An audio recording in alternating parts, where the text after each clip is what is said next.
تو کبھی بغداد کے دروازوں پر اور کبھی روس کے جنگلوں میں، مگر جتنا تیزی سے یہ سلطنت پھیلی اتنی ہی تیزی سے بکھر بھی گئی۔ وقت کے ساتھ منگول سلطنت کئی حصوں میں بٹ گئی۔ چغتائی خانہ، الیگ گولڈن بورڈ اور یوان ڈائنیسٹی جیسے نام تاریخ میں آئے۔ چین میں منگول حکمران قبلی خان نے یوان سلطنت قائم کی، جو جنگیز خان کے بعد منگول اقتدار کی سب سے بڑی علامت تھی، لیکن چند صدیوں بعد طاقت، جنگوں اور بغاوتوں کی بوجھ تلے یہ عظیم سلطنت ڈیر ہو گئی۔ جنگیز خان کا نام اگرچہ مٹ نہیں سکا، مگر منگولوں کی دھرتی ایک بار پھر ویران اور خاموش ہو گئی۔ صدیوں تک منگولیا مختلف سلطنتوں کے درمیان پسا رہا، کبھی چین کے زیر اثر، کبھی روس کے۔ یہاں کے خانہ بدوش قبائل اپنی شناخت کے لیے لڑتے رہے، مگر ان کے اندر وہی پرانی آگ، وہی آزادی کا جذبہ زندہ رہا۔ آخرکار 20ویں صدی کے آغاز میں منگولوں نے آزادی کی نئی صبح دیکھی۔ 1911 میں چین کی سلطنت کے زوال کے بعد منگولیا نے آزادی کا اعلان کیا۔ پھر 1921 میں سوویت یونین کی مدد سے منگولیا ایک پیپلز ریپبلک بنا، اور یوں یہ ملک مشرقی ایشیا میں کمیونزم کے زیر اثر آ گیا۔ تقریباً 70 برس تک منگولیا سوویت نظام کے سائے میں رہا۔ اس دور میں تعلیم، صنعت اور شہری زندگی بڑھی، مگر ساتھ ہی قدیم ثقافت دبتی چلی گئی۔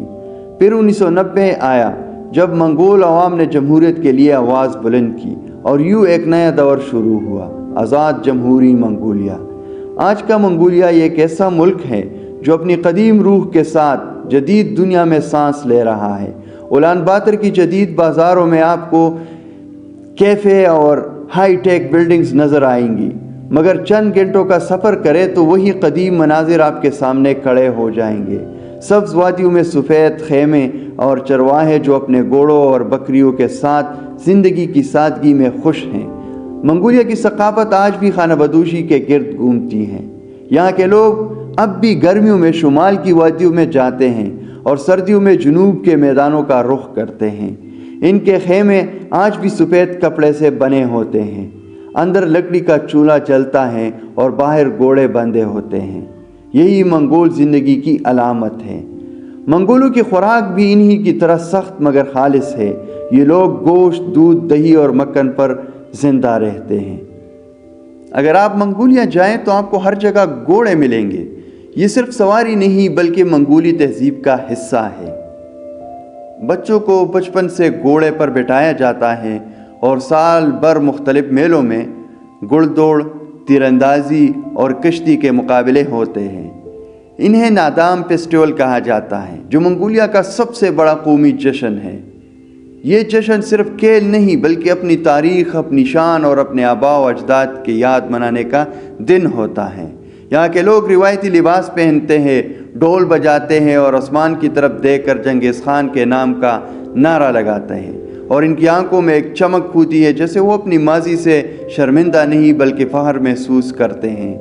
مگر منگولیا صرف روایات کا ملک نہیں، یہ آج کے دور میں تیزی سے ترقی بھی کر رہا ہے۔ ملک کی معیشت زیادہ تر معدنیات پر چلتی ہے۔ کوئلہ، تانبا اور سونا اس سرزمین کے نیچے چھپے خزانے ہیں۔ اسی وجہ سے چین اور روس دونوں اس ملک میں اپنا اثر رسوخ بڑھانے کی کوشش کرتے ہیں۔ پھر بھی منگول عوام نے ایک نیا توازن پیدا کیا ہے، قدیم روح اور جدید دنیا کے درمیان۔ آپ اولان باتر میں نوجوانوں کو کافی شاپس میں بیٹھے موسیقی بناتے دیکھیں گے، اور ساتھ ہی آپ کو کوئی بزرگ ملے گا جو اپنے خیمے کے باہر جنگیز خان کی کہانیاں سنا رہا ہوگا۔ یہی ہے منگولیا کا حسن کہ یہاں ماضی اور حال ایک ساتھ جیتے ہیں۔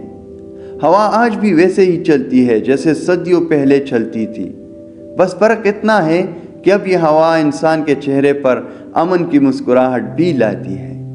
یہ وہ سرزمین ہے جہاں تاریخ کے زخموں نے لوگوں کو مضبوط بنایا، جہاں آزادی صرف ایک لفظ نہیں بلکہ ایک طرز زندگی ہے۔ یہی وجہ ہے کہ منگولیا آج بھی دنیا کے سب سے منفرد، سب سے آزاد اور سب سے زندہ معاشروں میں شمار ہوتا ہے۔ منگولیا کے میدانوں سے گزرتے ہوئے ایک عجیب سی خاموشی دل میں اترتی ہے، ایسی خاموشی جس میں صدیوں کی صدائیں گونجتی ہیں۔ ہوا جب گھاس کے میدانوں سے گزر کر آپ کے چہرے کو چھوتی ہے تو یوں محسوس ہوتا ہے جیسے یہ وہی ہوا ہے جو جنگیز خان کے زمانے میں بھی چلتی تھی۔ منگولیا ہمیں بتاتا ہے کہ وقت بدل جاتا ہے مگر فطرت اپنی اصل نہیں بولتی۔ یہ قوم صدیوں تک خانہ بدوش رہی، دنیا کی سب سے بڑی سلطنت دیکھی، پھر زوال کا سامنا کیا اور آج بھی اپنی روایتی خیموں میں اسی زمین پر پہر سے کھڑی ہے۔ یہاں کے لوگ شاید کم وسائل رکھتے ہوں مگر ان کے پاس وہ دولت ہے جو دنیا کے بڑے شہروں میں نہیں۔ سکون، آزادی اور اپنی شناخت پر ناز۔ یہاں بچے کھلے میدانوں میں دوڑتے ہیں، بوڑھے لوگ چائے کے ساتھ اپنے آباء و اجداد کی کہانیاں سناتے ہیں اور رات کو آسمان کے نیچے تاروں کی چمک میں امید کے خواب دے کے جاتے ہیں۔ شاید یہی وجہ ہے کہ منگولیا آج بھی ہمیں یہ سکھاتا ہے کہ سادگی میں بھی عظمت چھپی ہے اور خاموشی میں بھی کہانیاں بولتی ہے۔ یہ سرزمین ہمیں یاد دلاتی ہے کہ دنیا کے شور میں بھی کبھی کبھی رک کر خود سے، اپنی زمین سے اور اپنی پہچان سے رشتہ جوڑنا ضروری ہوتا ہے۔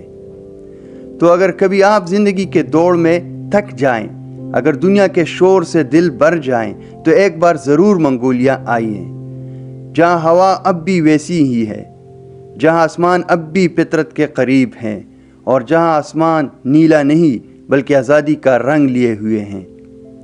یہ تھی ہماری آج کی سیر، منگولیا کی سیر، ایک ایسی سرزمین کی کہانی جہاں ماضی، حال اور فطرت ایک ہی آسمان تلے جیتے ہیں۔